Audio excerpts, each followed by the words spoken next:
All right, so let's look at this fifth passage. So this has been your test 5 of philosophy RCs.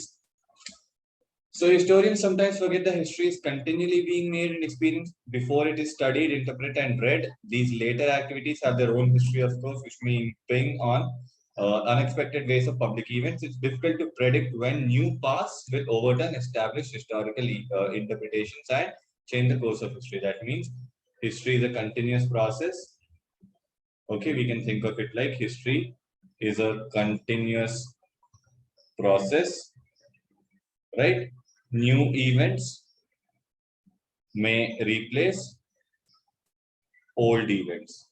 In the fall of 1954, for example, C. Van Woodward delivered a lecture series at the University of Virginia which challenged the prevailing dogma concerning the history, continuity, and uniformity of racial segregation in the South.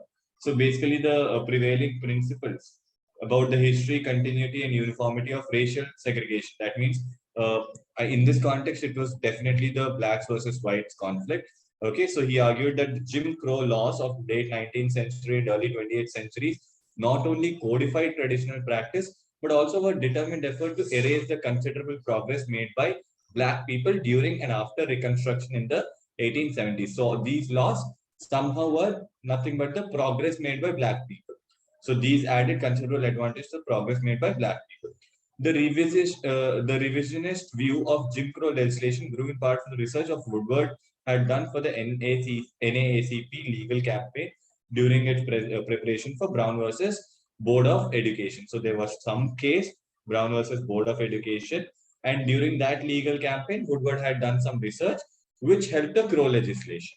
Okay, the Supreme Court had issued its ruling in this epochal desegregation case for a few months before Woodward's lecture. So before Woodward's lectures came, a historical, something that changes the entire era. Epochal is once in a lifetime kind of an event, right? So such kind of a desegregation case was given. The lectures were soon published as a book, The Strange Career of Jim Crow. 10 years later, in preface to the second revised edition, Woodward confessed with ironic modesty that the first edition had begun to suffer under some of the handicaps that might be expected in a history of American Revolution published in 1776.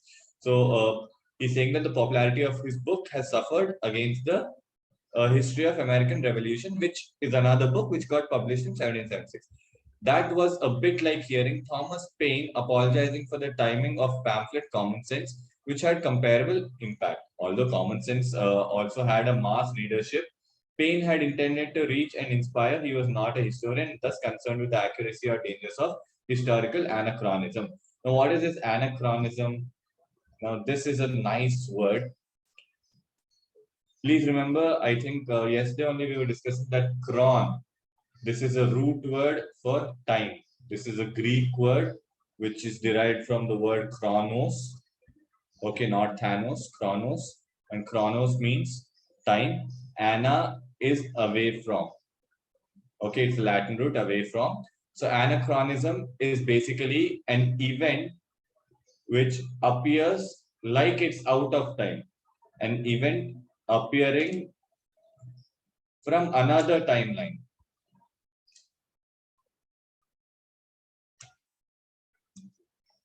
Okay. Yet, like Paine, Woodward had an unerring sense of the revolutionary movement and how historical evidence could undermine the mythological tradition that was crushing the dreams of new social possibilities. Okay. So, like Paine, Woodward also had a very, what do you say? Unerring. Unerring is correct. Okay. It is absolute sense of revolutionary movement and how historical evidence could undermine the mythological tradition that was crushing dreams of new social possibilities. So historical evidence is now undermining mythological tradition, which is bringing up the other possibilities. Martin Luther King Jr. testified that the profound effect of the strange career of Jim Crow on civil rights movements by praising the book and quoting it frequently. So Martin Luther King obviously thought that this book had potential and whatever is written in it is accurate, which is why he recognized that it's a very important book for the civil rights movement and he has praised it. How he's not praised it directly, but he's praised by quoting it frequently. That means he's used the book frequently. Now let's go on to the first question.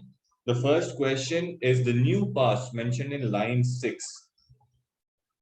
Where is new pass? Okay, so this is the new pass. Okay, although it's not exactly line 6 for us, I think this line 3 for us. Okay, the new pass mentioned in line 6 can be described as, what are these new pass? Occurrence of events extremely similar? No. History of the activity studying? No. Change in people's understanding of the past due to? Yes. So he basically says it's difficult to predict when new past will overturn established historical representations, right? So it's basically the change in people's understanding of the past due to a more historical writing. Okay, all right.